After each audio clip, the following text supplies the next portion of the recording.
Hey, this is Roland again from PMI JCM Realty Group, where we manage properties from an asset management perspective. So today we're going to talk about a very important topic. And this is related to your ROI. Now, what's your ROI? We should all know what it is if we are real estate investors, property managers, or if we are self-managed property owners, if we manage properties that we own. Your ROI is your return on your investment, right? But how do you maximize that, right? Like, how do you get your property to the point where it's so efficient that you're getting every dollar that you should from your property with and minimizing the amount of money that you're losing on your property, or that the expenses, minimizing your expenses and increasing your return on investment. That's very important. It's probably the most important because the the whole purpose of you buying a property, investment property, managing it and renting it out is to make money. So if your ROI is not right, if your return on investment is not right, then then losing money is not what you're in this for, right? So we're going to talk about 6 strategies. I'm going to give you 6 tips to maximize your return on investment. So let's go through it. Let's go ahead and start talking about those different tools and strategies that you can use to increase your ROI. So the first one that you want to pay attention to is in-home tech upgrades. Um, and you may think it doesn't mean much, but when you put a keypad on the door, when you have those smart thermostats and all those other cool gadgets and tools in the house, it is more attractive to your renters, particularly millennials, right? Or whatever the generation is after the millennials. They like those types of gadgets because it's easy and it's more efficient as what they grew up knowing, right? So you put those tech upgrades in the home, you can put your property on the market for maybe 5% more, and that's going to put more money in your pocket and get you a better ROI in your bottom line. The next tip is in-unit or community coin laundry. Now, the community coin laundry probably makes more sense if you have a multifamily, right? Maybe up to 50 units, maybe, I mean, not even that big, right? But it has to make sense for you to put the coin laundry in. But having that coin laundry will definitely give you an ability to get rent, get an additional rent from, well, not rent, but it'll allow you to get additional income from those tenants. And of course, having in-unit laundry is, I mean, really pretty much comes standard, right? So I don't see you getting any additional revenue. Whether you have it in unit or they bring their own, as long as you have the hookup, you should be able to get the same amount. But definitely you want to be able to give people that ability to either pay with a coin laundry for multifamily, for them to do their laundry, or have it in unit for single family home. So make sure having those appliances available is definitely going to be helpful to you, and making sure that you get the rent that you want. And in terms of the coin laundry, improving your ROI by giving you an additional revenue stream. Next, we want to talk about the application fees. Always charge an application fee. That is the best way to screen out tie kickers and looky-loos who are not really interested in your property. In this market right now, the way it is, with people having a very difficult time getting access to a property, or finding a property to rent or buy, you get a lot less issues with people who are just looking. People are actually executing. I mean,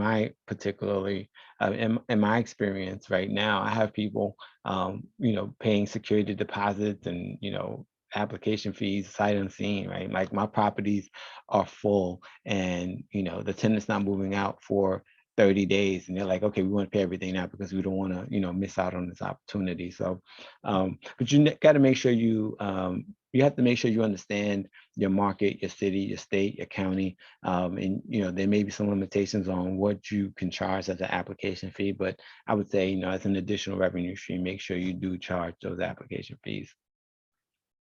Next thing that you want to make sure that you do is enforce the late fees. And I do work with tenants. I'm not going to lie, right? There's some instances where I look at the situation, I say, right, I give them I give them a refund of a late fee, right? But I never do it more than once, and they know, hey, I'm just doing this one time.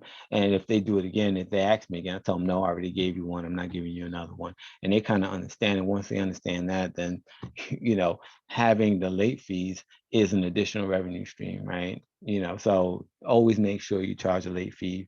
Because in your lease, if you don't enforce something, you kind of lose the right to enforce it. So you got to enforce it and make sure that they understand that if they don't pay their rent, they're going to get that late fee. The fifth tip is use property management software for efficiency. Now, I know that's not for everyone, because, property management software, especially the good ones, can be very expensive. However, they do have open source property management software, and they do have inexpensive software out there. Now, they're not as robust. They won't give you all the features, as good of features as the big box robust ones, the industry standards. But at least you have something, more than just a spreadsheet that you're working through. It's going to be more efficient, and it's definitely going to give you a better return on your investment, because it's going to make things easier and allow you to work quicker. And the last tip, and I think this is a very important tip, choose a rental property management partner. It doesn't have to be me. It can be anyone. But when you think about the value that a property manager can bring to you, it's well worth the 10%. But you have to sit there and look at the numbers realistically. For me, I take the time to break out all of the expenses that the owner has, including my property management fee, and tell them exactly what they're going to make in terms of income. If you can't afford to hire a property manager to help streamline and increase your ROI, then you may not have bought the property at the right price. Because if you bought the property at the right price, you'll be able to afford the 10% to pay a property manager. And so for me, for example, I had a situation where an owner was charging $1,500 of rent for their property. When I got in, I was able to raise their rent to $1,950, right? That's about a 25% increase, right? And so I was able to raise their rent by 25%.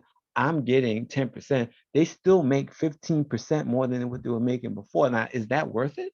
Of course it is, but you have to really take the time and look at the numbers, and not be biased against having, property manager, right? Two heads are better than one. And, having that, guidance, that resource there with you is definitely going to help. So even if you don't hire me as your property manager, take the time and, do your due diligence and find a property manager that can help you. I find a property manager that can help you increase the value that you're bringing to your tenants, get a better ROI for your property, and really put more money in your pocket at the end of the day. And when you're ready to infuse your bottom line, consider these tools and strategies. And of course, connect with our team to discuss how PMI JCM Realty Group can help. We diligently aim to stay ahead of the rental property investment curve and identify the latest trends in the Tampa area rental property market. If this topic sparks your interest to learn more, sign up for our free webinar. Discover additional strategies and how to streamline your rental property portfolio for maximum growth.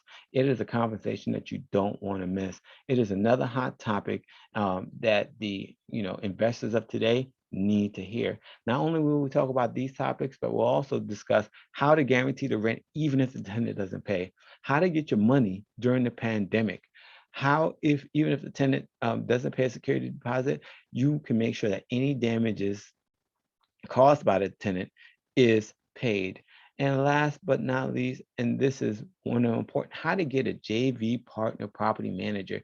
So if something happens that you can't afford, an incident or an issue, a maintenance issue happens that you can't afford, that property management partner will pay out of their pocket to get that issue fixed on your behalf. Those are all the things that we're going to talk about. I mean, if that doesn't blow your mind, I don't know what is, or what would.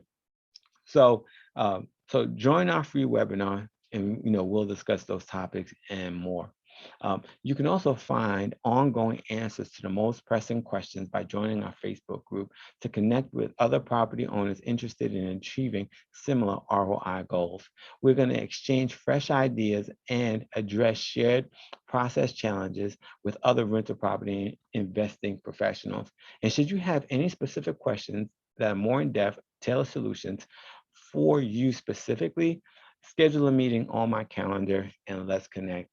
All the links are on this article, so you can reach out to me in various different ways. But if you want to call me, you can contact me at 813-333-9617. And if you want to email me, it's rcharles@pmijcmrealty.com. Thank you for listening and have a great day.